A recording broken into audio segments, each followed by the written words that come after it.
Hello everybody and welcome back to the channel. It is your boy Shad, and today we are here. They waited until I started recording the video to start honking. I want to take some time and highlight some really underrated seasons that some players are having around the league. 5 names, things that I noticed, things that you need to be taking notice of as well. Let's just start being the change that we want to see, yeah? Let's start talking about guys that aren't appreciated enough.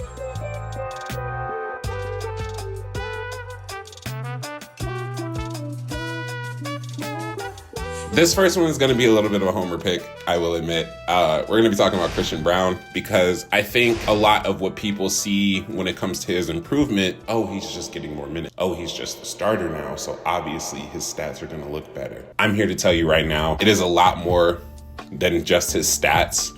When you look at how Kyshawn Braun is playing this year, specifically offensively, he looks so much more comfortable on the ball. And one of the things that Nuggets fans have been imploring for him to get better at is his finishing, specifically in transition. When we talk about a leap in efficiency from a guy like this, 46% from the field last year to over 55% this season, the highest percentage of any guard in the league this year. No caveats to that, just straight up guards around the league, he has the highest field goal percentage. That is insane because if you think about it, more minutes, more opportunities, surely your efficiency doesn't go up by 10 plus percentage points, because that's typically not how that's supposed to go. But here Kyshawn Braun is becoming as efficient as ever. And he cemented his spot as the team's starting 2 guard for years and years. I personally think he should be a louder name in the most improved conversations because, like I said, tangible skill growth on the ball, finishing at the rim from 55% or 56% last season to 70% on shots in less than 5 feet this year. Like I can't let this growth go unnoticed because, again, this is something we've been asking for from Kyshawn Braun for a year now, over a year now. Please finish the damn basketball. You're so athletic. You're so quick. You're so agile. You get out in transition. Finish the damn buckets. And this year, he's been finishing those buckets. He's got 16 20-point games this year. He's got 7 games with 3 or more threes made. He shot 60% from the field in January. 60%. To Jokic, Kyshawn Braun! Rattles it home! Kyshawn Braun, 1.4 remaining!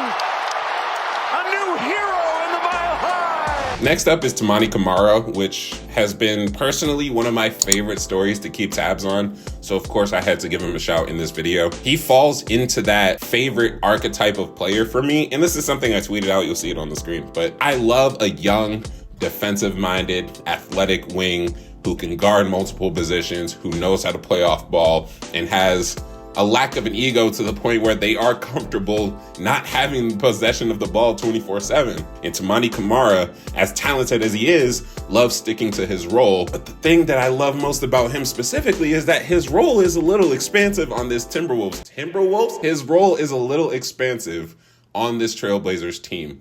Since the calendar year turned, since it became January 1st, 2025, the Trailblazers have just been putting on some little streaks here and there. They've been putting on some really good basketball, and you can point fingers to a lot of things. You can point to Denny Avdia, triple-double, scoring the ball more, being more a versatile all-around type of player that they need at that wing position. You can point to Anthony Simons scoring the basketball. You can point to DeAndre Ayton having a pretty good season by his own standards. You can point to a couple different things. You can point to the team defense. You can point to this and that. Anything that you point to does ultimately lead back to Toumani Camara in some way. And that's why I think he deserves a shout, because he has been such a big part of what the Blazers have been doing this year. And really, everyone thought they would be bad. No one thought they would be good. No one thought they would make the playoffs, and they're not going to. However, no one thought that they would go on the win streak that they did. No one thought they would have the defense, the level of defense they've had recently that they do. Toumani Camara is that. He is pretty much everything you need in a modern day wing. He is an all defensive level player already. He is a winning formula type of player. We talk about filling the stat sheet and doing literally everything. I've flashed the stats on the screen for you, but really picture that. A guy who won Defensive Player of the Month, a very young player, shooting 40% from 3, guarding everybody, filling in playmaking gaps within this team.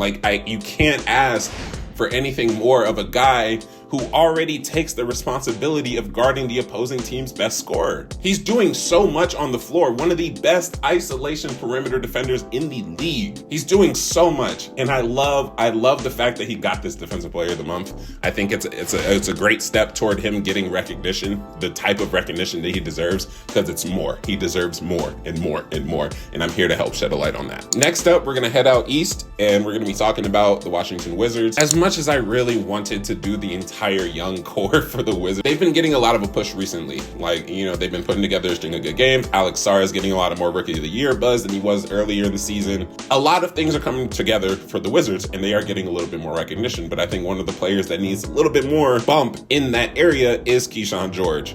People know Bilal, people know Alex Sarr, people know Jordan Poole, but I don't think people have paid attention to what Kyshawn George has done, especially defensively. Most people, I would imagine, know Kyshawn George as a shooter. They know him as someone who gets a high volume of threes up. 5 out of his 8 shots per game are three-pointers, so like that's his game offensively.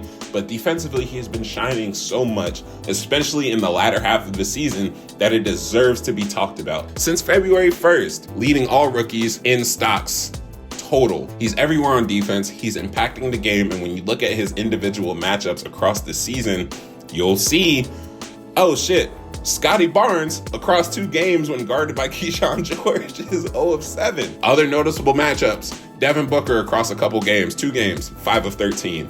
Cam Johnson, 2 games, 0 of 9. Trey Murphy, 2 games, 2 of 9. DeMar DeRozan, 1 game, 3 of 10. Like, you look at the numbers, you listen to Wizards fans, you watch the tape, and you see that they have a guy who is going to be a high-level 3-and-D player.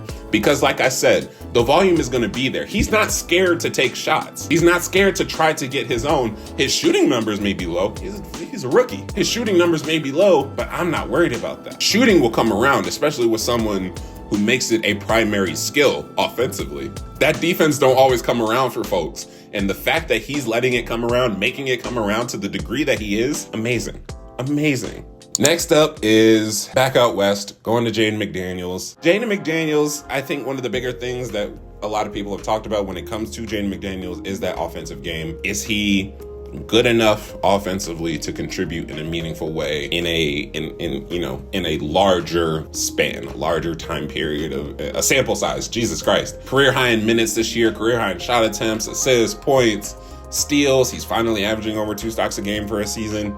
His free throw percentage and points so far are career highs. Like, yes, those are career highs and not drastically different numbers. But again, if you're looking at the tape, you see that he is diversifying his buckets. And that is a huge thing because it puts more pressure on the defense. The Timberwolves, as up and down of a season as they've been having, Jaden McDaniels' offensive growth, the fact that they're trusting him a lot more in pick and roll actions, letting him initiate the offense, letting him command DHOs, letting him shot create for himself, giving him empty side actions to make a move. Like, he's done these things before. This is not all brand new stuff that Jaden McDaniels is doing. He's just doing it at such a higher volume, and it's really nice to see that part of his game come around for him.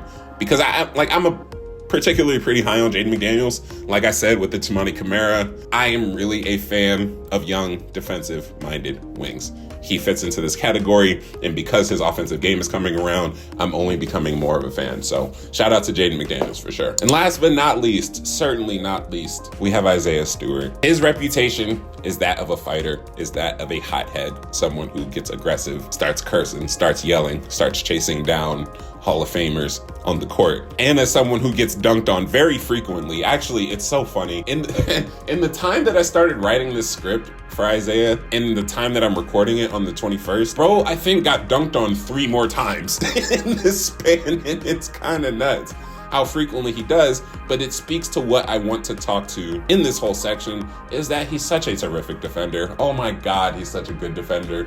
And it really surprised me. In my mind, basketball-wise, I just thought undersized big man, doesn't really rebound the ball that well at the time that I was evaluating him in my own head. Shoots the ball a little bit, but outside of that, kind of just the guy. I was wrong.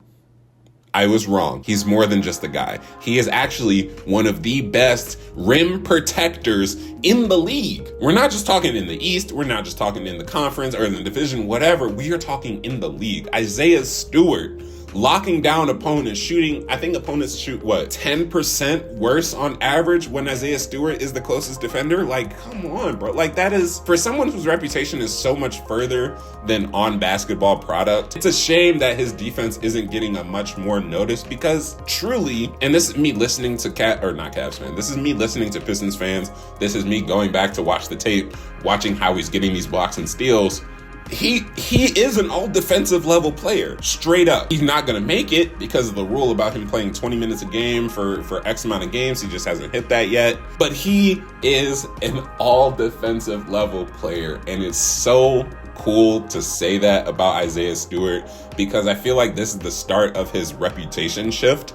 If he can continue doing this for seasons after seasons after seasons, like, I'm going to be really happy for him, because it's really going to cement him as an actual NBA player. Like, since the All-Star break, second in the league in blocks, behind Miles Turner and Donovan Clingan, but second in the league in blocks in that category. I guess third now. Little old 6'8" Isaiah Stewart making such an impact at the rim. Like, you really do love to see it. You really do love to see it. That'll be it for this video. Thank you very much for watching. I appreciate y'all for sticking all the way through. If there are other players that you notice are having underrated seasons, please let me know in the comments. I love talking about this stuff. I think we need to do a little bit more of this content, especially here on this channel. Shout out to Who Has Hoops. More info coming on them later. If you're not in the community already, please join the community. There will be a link below. We talk hoops. We talk everything in that community. We're real family in there. So join that. Otherwise, y'all have a good day. I'll talk to y'all later. Peace out.